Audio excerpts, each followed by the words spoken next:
Friends, welcome to my channel excellent English zone.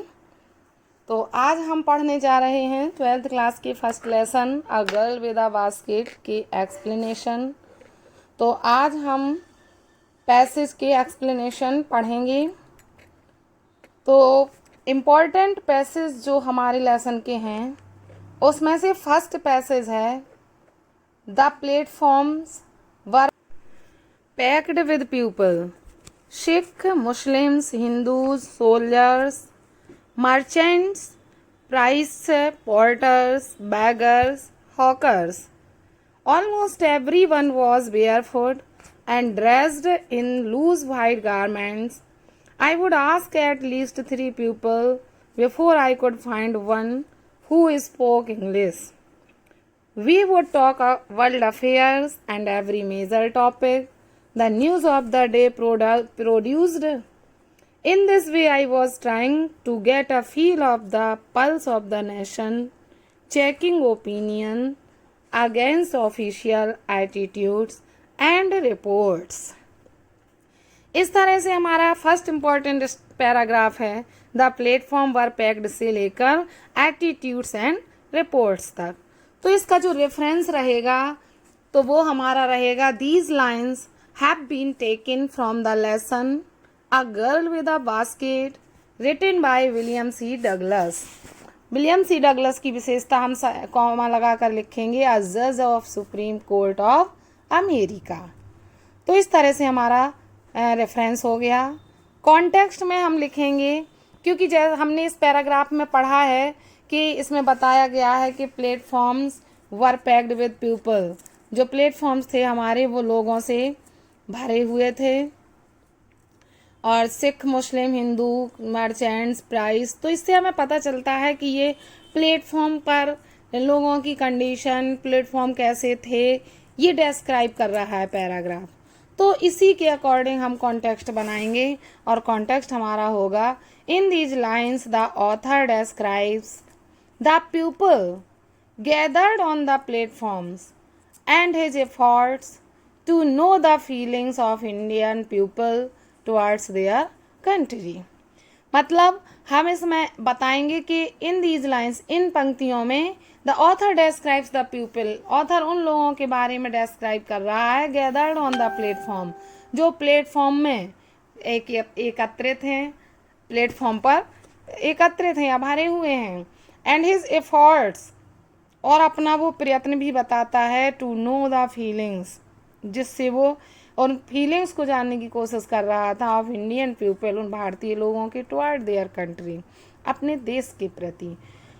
तो इन पंक्तियों में लेखक उन प्लेटफॉर्म पर एकत्रित उन लोगों के बारे में बताता है और अपनी उन भावनाओं को बताता है, उन प्रयासों को बताता है जिससे वो भारत के लोगों की फीलिंग्स को जानने का प्रयास कर रहा है।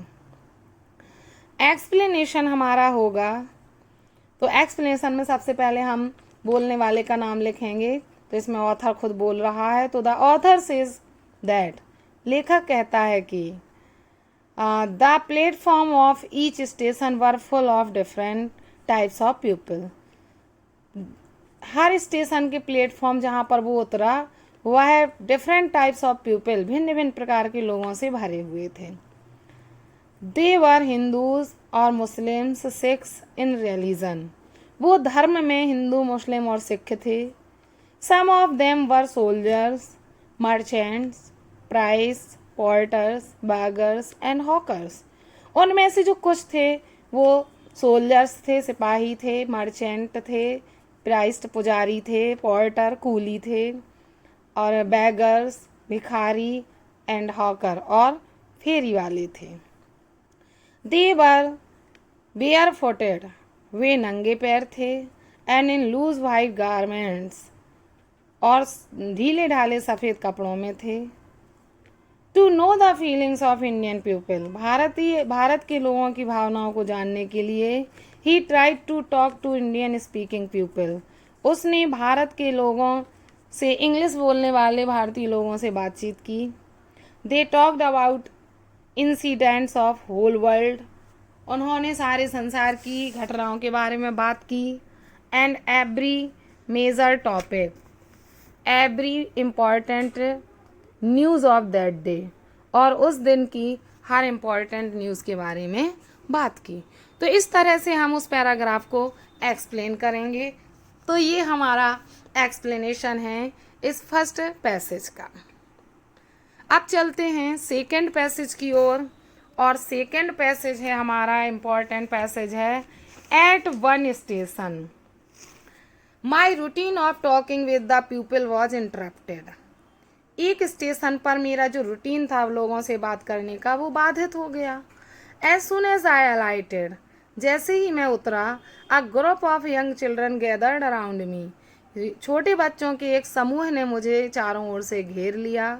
दे वर सेलिंग बास्केट्स, वो बास्केट्स बेच रहे थे। हैंड वोवन, हाथ से बनी हुई।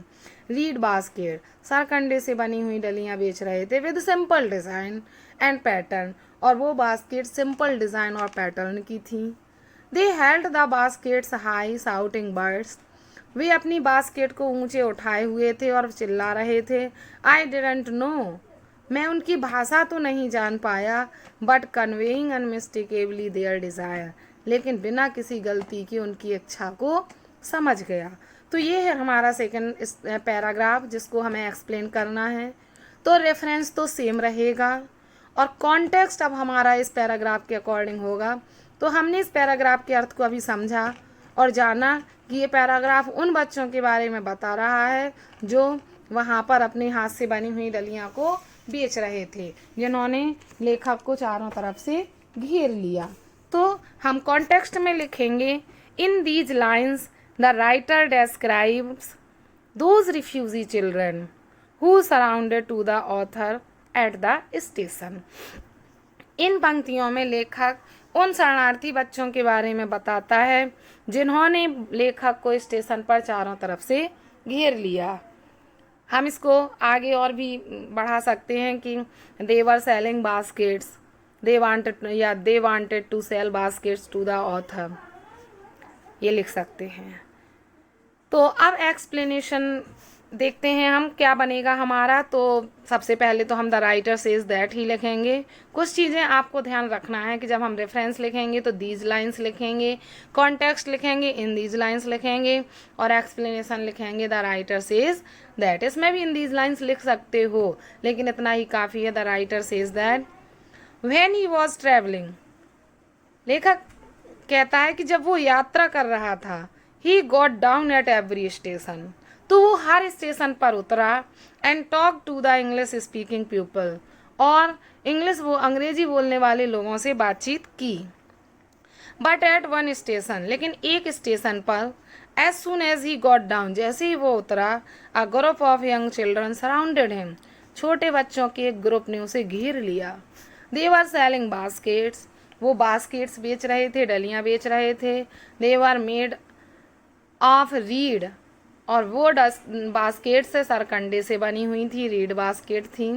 And made of simple designs, और सिंपल डिज़ाइन की बनी हुई थी।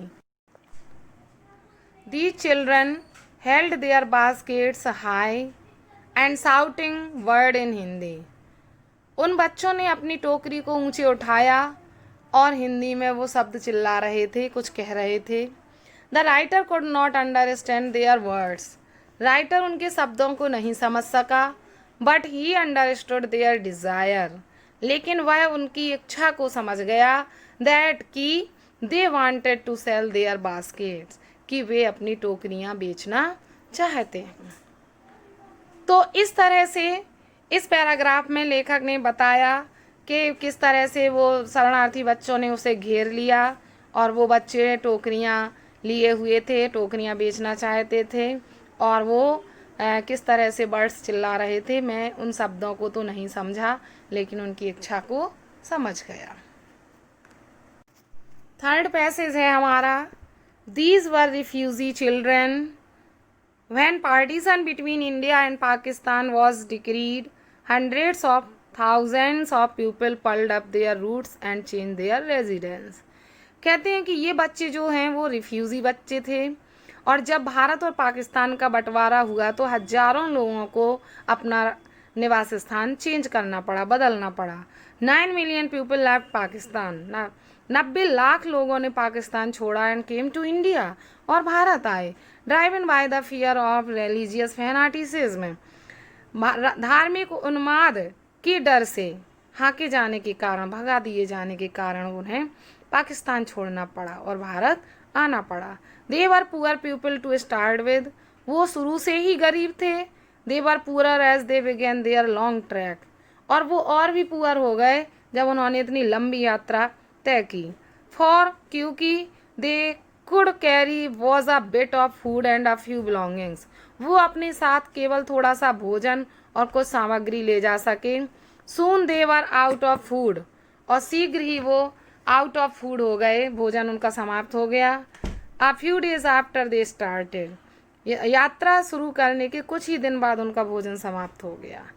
और they began to fall by the wayside from the weakness of hunger, भूख के कारण वे सड़क पर ही गिरने लगे और where they fell and died where they fell, और जहाँ वो गिरे वहीं मर गए। तो इसको एक्सप्लेन करना है हमें, तो इसके कॉन्टेक्स्ट में हम लिखेंगे कि किस तरह से ये शरणार्थी लोगों ने पाकिस्तान छोड़ा और भारत आए, और किस कंडीशन में वो भारत पहुँचे, कितने लोग मर गए, तो इसके बारे में बताना है। तो हमारा कॉन्टेक्स्ट बनेगा, इन these lines the author describes about the hardships and miseries faced by the refugees at the time of partition while traveling from Pakistan to India। तो इसका मतलब ये है कि इन लाइन्स में ऑथर उन हार्डशिप्स के और मिजरीज परेशानियों के बारे में बता रहा है, फेस्ड बाय द रिफ्यूजीज, जो उन शरणार्थियों ने फेस की at the time of partition के समय, while travelling from Pakistan to India, जब वो पाकिस्तान से इंडिया आ रहे थे तो उस समय उन्होंने जो परेशानियां सहन की उनके बारे में इस पैराग्राफ में लेखक बताता है।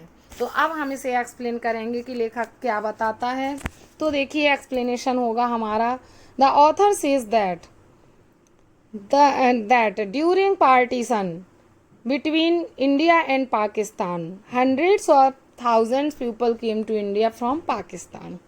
लेखक कहता है कि पार्टीशन के समय, जब भारत और पाकिस्तान के बंटवारे के समय हजारों लोगों को पाकिस्तान छोड़कर भारत आना पड़ा।